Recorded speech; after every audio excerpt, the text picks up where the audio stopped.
अल्लाह अकबर, अल्लाह अकबर, अल्लाह Akbar. Kuwait petroleum पर हमला। Iran ने कहा था हमारे इंफ्रास्ट्रक्चर पर हमला कर रहे हो, हमारे पेट्रोलियम पर हमला कर रहे हो, अब हम पूरे इलाके के पेट्रोलियम सिस्टम को उड़ाएंगे। हजरात, सिस्टम तो बहुत दूर की बात, कुवैत में पहले ये प्रूफ देखिए, वेरिफिकेशन फुल एकदम रजाग्राफी देख रहे हो भाई, पूरे सबूत के साथ। वो भी सबसे पहले कुवैत न्यूज एजेंसी ने कंफर्म किया है, कुवैत पेट्रोलियम कॉरपोरेशन KPC की कॉम्प्लेक्स जो बिल्डिंग है, जो काफी बड़ी इमारत है, जो उसका बैक एंड है, कुवैत पेट्रोलियम का जो ऑफिस है, हेड ऑफिस समझ लीजिए, वो हिट हुआ है। और रोज कुवैत, रोज गल्फ देश क्या कह रहे हैं, हमने मिसाइल रोकी, हमने ड्रोन रोक लिए, गुप गुप गुप, देखिए बिल्डिंग।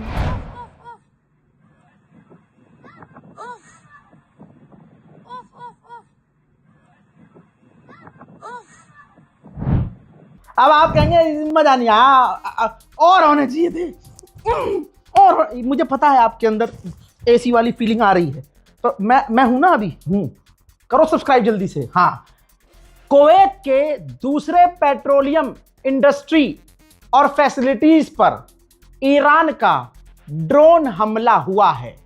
अब एडवांस एक बात बोल जाऊं, मेरे मन में आ रही, एकदम यहां मुंह पे आके रुक गई है। कल को ईरान यूं कह दे कि हमने हमला नहीं किया, तो हंसना नहीं। देखिए,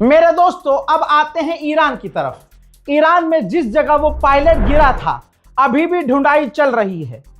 अंदाजा यह है कि वो शायद मिल गया है और वो नेविगेटर अमेरिका की फौज से कांटेक्ट में है। रात के अंधेरे में तड़तड़ाहट, सड़सड़ाहट, फड़फड़ाहट की हेलीकॉप्टर की आवाजें वहां आ रही हैं।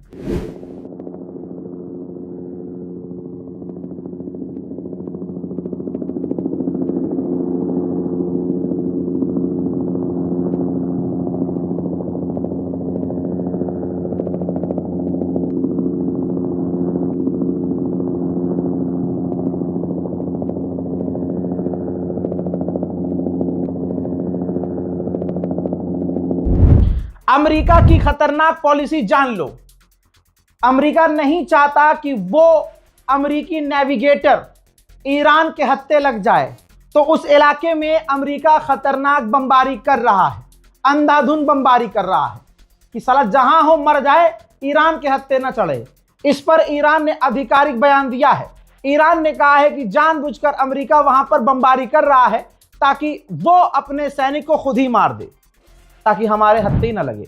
आपने ये दुनिया में पहली बार देखा होगा, रशिया देख लीजिए, यूक्रेन देख लो, अल्लाह वल्लाह आप शाहिद हैं कि यूक्रेन में लोगों को जबरदस्ती किडनैप करके फौज में भर्ती किया जा रहा है। 4 साल से मैं ये अपडेट दे रहा हूं आपको। यूक्रेन रूस का अपडेट मैं आपको देता हूं, और इसमें स्पेशली मैं आपको दिखाता हूं कि यूक्रेन की फौज जबरदस्ती यूक्रेनियों को किडनैप करके सेना में भर्ती कर रही है। रशिया, भारत, बांग्लादेश, नेपाल, उधर जहां अफ्रीका के लोग हैं, वो कोई भी वहां आकर पढ़ाई कर रहे हैं, उनको जबरदस्ती सेना में भेज रहा है। ये हो रहा है।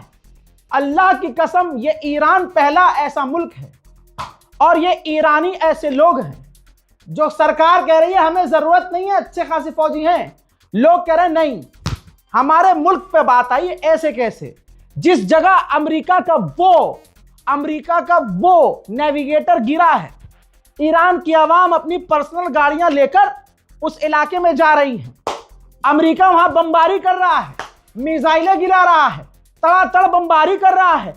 बेखौफ ईरान की शेर आवाम उसी इलाके में जा रही है कि हम तो ढूंढेंगे। देखिए,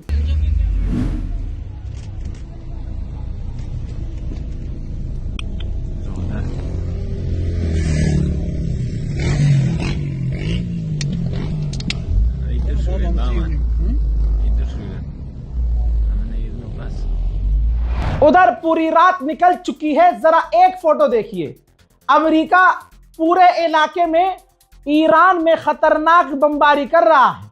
मैं फिर से कह रहा हूं, इस गलतफहमी में मत रहना कि रजा भाई बता रहे हैं तो बढ़िया लग रहा है, अच्छा लग रहा है, अमेरिका इजराइल की बेइज्जती और ये नुकसान हो रहा है। याद रखिएगा, ईरान में ऐसे ऐसे हमले हो रहे हैं और ईरान का इतना इंफ्रास्ट्रक्चर नुकसान में जा चुका है कि अब 20 से 30 साल ईरान को दोबारा से वैसा जैसे वो पहले था होने में लग जाएंगे। दोस्तों, यूएई क्या कर रहा है? यूएई ने एक फ्लाइट अटेंडेंट को अरेस्ट किया है। 25 साल की वो फ्लाइट अटेंडेंट, उसका गुनाह यह था कि उसने जहाज की खिड़की से ईरान की जो मिसाइलें आ रही थी बस उसको रिकॉर्ड किया। अब अल्लाह जाने कि ये तमाम यूएई वालों के नागरिकों के इनबॉक्स में घुस गए हैं, गैलरी में घुस गए हैं। उस बेचारी ने कहीं पोस्ट भी नहीं किया था, हो सकता है सिर्फ किसी को शेयर किया हो। तो यूएई वालों, दुबई में रहने वालों, आपका इनबॉक्स भी सेफ नहीं है, किसी को कुछ बताने की जरूरत नहीं है। लेकिन इस दौरान आप समझ जाओ कि आपकी सरकार, ये यूएई वाले, ये अरब कितने झूठे हैं। आवाज आ रही है, लोग मुझे बता रहे हैं कि रजा भाई यहां फलानी जगह, नाम नहीं बता सकता, फलानी जगह धुड़ुम धड़ाम धुड़ुम की आवाज आ रही है। लेकिन वही खबर आती है 2 घंटे के बाद, वो देश कहता है कि हमने ईरान की मिसाइलें रोक ली। फिर 2 दिन बाद खबर आती है कि नहीं, ये देखो बिल्डिंग पूरी तबाह हो गई।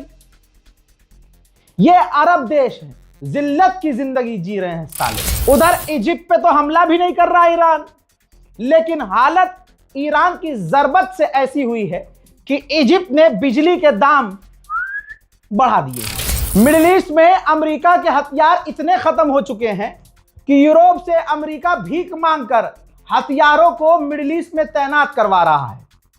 अब सोचिए, जो इनकी तैयारी अमेरिका की पहले से थी, जब ओवर कॉन्फिडेंस में था, जब इसने ओवर कॉन्फिडेंस में आकर ईरान पर हमला किया तो तैयारी तो पूरे 1 महीने से चल रही थी ना।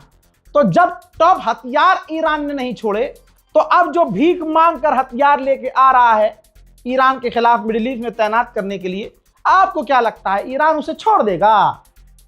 कोप कोप कर देगा। पूरी दुनिया में तेल के दाम बढ़ गए हैं। स्क्रीन रिकॉर्डिंग, आर्मीनिया की एम्बेसी ने, जो ईरान की है, वहां पर आर्मीनिया में, उसने क्या पोस्ट किया है? एक व्यक्ति जो है वो पेट्रोल बस परफ्यूम की तरह लगा रहा है कि उसके अंदर से पेट्रोल डीजल की बू आए। ये दुनिया की हालत हो गई है। यकीन जानिए, पूरी दुनिया में और खासकर पूरे यूरोप में पेट्रोल डीजल आसमान पे पहुंच चुका है। उधर मेरे दोस्तों, दुनिया का पहला राष्ट्रपति है जिसका परिवार जंग से पैसा कमा रहा है। यह तो गोदी मीडिया ने भी छाप दिया है। जंग के बीच पैसा बनाने में जुटे ट्रंप के बेटे, ड्रोन बनाने वाली कंपनी से जुड़े लोग बोले युद्ध से फायदा कमाने वाले पहले राष्ट्रपति डोनाल्ड ट्रंप। बताइए, कोई इज्जत कहीं रह गई है इस ट्रंप की? तो बताओ मुझे। IAEA के पूर्व पहले वाले चीफ ने ट्वीट किया है और अरब को आवाज देते हुए कहा है, ऐ गल्फ के लोगों, गल्फ के देश हो, इस पागल डोनाल्ड ट्रंप को रोको। इससे पहले एक बार और कोशिश करो, इससे पहले कि डोनाल्ड ट्रंप पूरे इलाके में आग लगवा दे। ये कोई और नहीं कह रहा है, कोई मुसलमान नहीं कह रहा है, ये IAEA का पूर्व चीफ कह रहा है। 35 दिन के बाद जब से स्ट्रेट ऑफ हॉर्मुज बंद हुआ है, पिछले 24 घंटे में सबसे ज्यादा तेल और टैंकर निकले हैं, जहाज निकले हैं। ना ना ना, ज्यादा उछलने, अंधभक्त नीचे बैठ, गोबर खा के चुपचाप सुनता रहे, तेरा बाप है ईरान। सुन, ईरान की परमिशन से वो जहाज निकले हैं। ज्यादा खुश हो रहा है मोदी जी का कागज। एक बार फिर से डोनाल्ड ट्रंप के अड़ोसी पड़ोसी गलत सलाह दे रहे हैं और इसका नुकसान इंशाल्लाह ट्रंप को होगा। जो डोनाल्ड ट्रंप के सलाहकार हैं वो कह रहे हैं कि हमें ईरान की पब्लिक इंफ्रास्ट्रक्चर पर, बिल्डिंग पर, बिजली घरों पर हमला करना होगा। उनके पानी के जनरेटर, पानी के जो प्लांट्स हैं, उन सब पर हमला करना होगा। इससे ईरान की रिजीम गिर जाएगी। गुलाबी सुअर पिछले 10-15 दिन से कह रहा है कि हमने रिजीम गिरा दी है। फिर सुअर कहता है कि हमें रिजीम गिराने की जरूरत ही नहीं है, हमारा मकसद रिजीम गिराने का नहीं था। फिर पलटी मारता है, कहता है रिजीम तो खत्म हो चुकी है, हमने सबको मार दिया है। और फिर पलटी मारता है कि रिजीम हमारा मकसद ही नहीं है, रिजीम से लेना देना नहीं है। फिर कहता है कि मैं ईरान का सुप्रीम लीडर बनूंगा। फिर सुअर पलटी मारता है, कहता है कि ईरान की रिजीम कमजोर हो चुकी है और अब जो नई रिजीम आई है वो काफी बढ़िया है, हमसे बात कर रही है। फिर पलटी मारता है कि इस पूरी रिजीम को खत्म करने का हमारा मकसद ही नहीं था, हमारा तो गोल स्ट्रेट ऑफ हॉर्मुज को खुलवाने का था। फिर सुअर पलटी मारता है, कहता है स्ट्रेट ऑफ हॉर्मुज खुलवाने का हमारा मकसद नहीं था, हमारा मकसद तो सिर्फ इतना है कि ईरान परमाणु ना बना सके। फिर उसके बाद सुअर पलटी मारता है।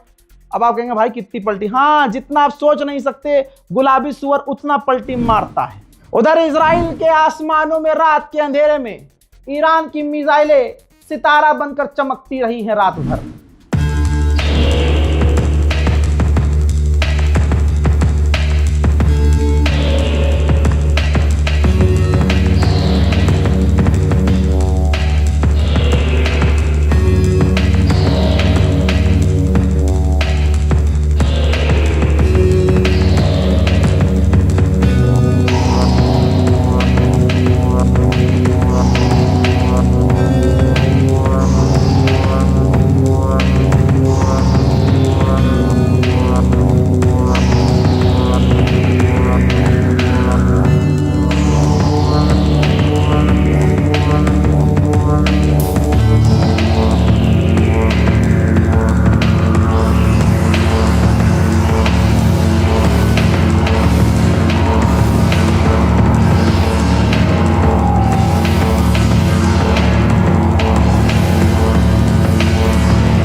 हजरात मोहतरम, क्या होगा नहीं पता, इतना पता है एक और मारा जाएगा। वो कौन मारा जाएगा? जिसका नाम है मोहम्मद रजा। भैया 35 दिन हो गए हैं, 35 दिन से ऊपर हो चुके हैं, रिपोर्ट सही आई नहीं है, पता नहीं उसमें क्या क्या कमी है। हंसता रहता हूं मैं, खुश रहता हूं यार, लेकिन आपकी दुआएं मिल रही हैं, आप दुआएं देते हैं, कमेंट में पढ़ता हूं, अच्छा लगता है तो आपके सामने खड़े हो जाते हैं। वरना जिस्म का कोई ऐसा पुर्जा नहीं है जहां के पेच ढीले ना हो गए हों। एक टांग पे खड़ा हो रहा हूं तो वहां दर्द हो रहा है, दूसरी टांग पे खड़ा हो रहा हूं तो उसमें भी दर्द हो रहा है, दोनों टांग पे खड़ा हूं तो दोनों पैरों में दर्द हो रहा है, बैठ रहा हूं तो थोड़ों में दर्द हो रहा है, गर्दन हिला रहा हूं तो गर्दन में दर्द हो रहा है, आंखें बंद कर रहा हूं तो आंखों में जलन हो रही है, बोल रहा हूं तो हलक में तकलीफ हो रही है, चुप रह रहा हूं तो बेचैनी हो रही है कि अब क्या हो गया है, जनता को बता दो। तो भाई साहब, मेरा कुछ नहीं हो सकता, बस एक लिस्ट में ऐड कर लो, शहीद मोहम्मद रजा होने वाला हूं भाई। इस रिपोर्ट को शेयर कीजिएगा, कमेंट में अपनी राय लिखिएगा, दुआओं में मुझे याद रखिएगा। वस्सलाम।